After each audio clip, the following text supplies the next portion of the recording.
You don't need this video. You already know what to do. That's the problem. Every night, you tell yourself tomorrow will be different.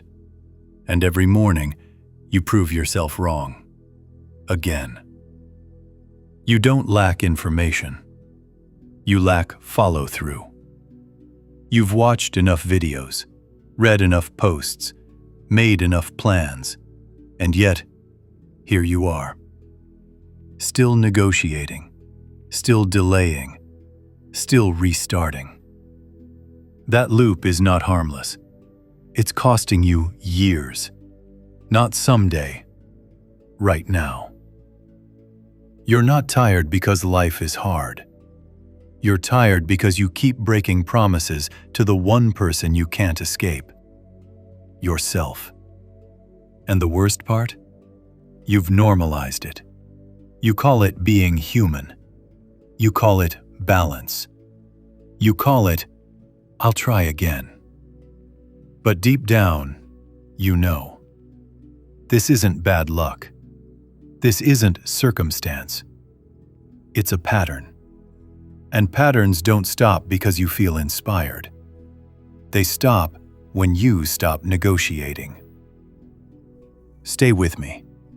We're not going to hype you up. We're not going to motivate you. We're going to remove the thing that keeps ruining your life quietly. Most people think discipline is about motivation. It isn't. Motivation is loud. Discipline is quiet. Motivation asks, do I feel like it? Discipline doesn't ask anything. You don't wake up disciplined. You wake up tired, heavy, uncertain, and then you move anyway. That's the difference. Most lives are lost in small negotiations. Just today. Just this once. I'll start tomorrow. Tomorrow never comes. Only patterns do. And patterns don't care what you intend. They only care what you repeat. That's why you're exhausted. Not physically. Mentally. You're tired of restarting. So let's strip this down. Discipline is not aggression. It's not intensity. It's not punishment. Discipline is removal. You remove the pause. You remove the debate. You remove the inner conversation. The alarm rings. You move. The work is there. You begin. It's uncomfortable. You stay.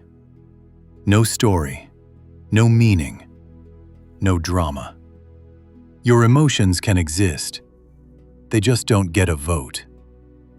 This doesn't mean you ignore how you feel. It means you stop consulting how you feel. There's a difference. You can be tired and still act. Unmotivated and still begin. Uncertain and still show up. Most people wait for alignment before action. But alignment comes after movement, not before. Action clarifies the mind. Stillness multiplies doubt. So you move first. Clarity follows. Not immediately, but reliably. Most people are ruled by how they feel in the moment. That makes them predictable, easy to distract, easy to derail. You don't need to be strong. You need to be consistent. Consistency unsettles people. Not because it's aggressive, but because it exposes how fragile motivation really is. When you stop explaining yourself, something shifts. People project. They wonder. They feel uneasy. Not because you changed overnight, but because you stopped asking for permission. Silence is not weakness. Silence is containment. Work quietly. Train quietly. fix your life quietly. No announcements, no updates, no new chapter declarations. Results don't need promotion. They carry their own weight. You don't need to disappear from the world. You need to disappear from noise. Less scrolling, less reacting, less talking.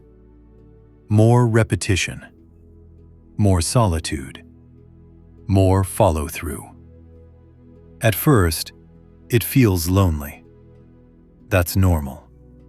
Most people never sit long enough with themselves to hear the truth. And the truth is simple. You already know what to do. You just don't like how boring it is. Discipline isn't exciting. It's dull, monotonous, unsexy. That's why it works. Discipline pays slowly, quietly, almost invisibly. No one claps for consistency. No one notices repetition. Until suddenly, they do.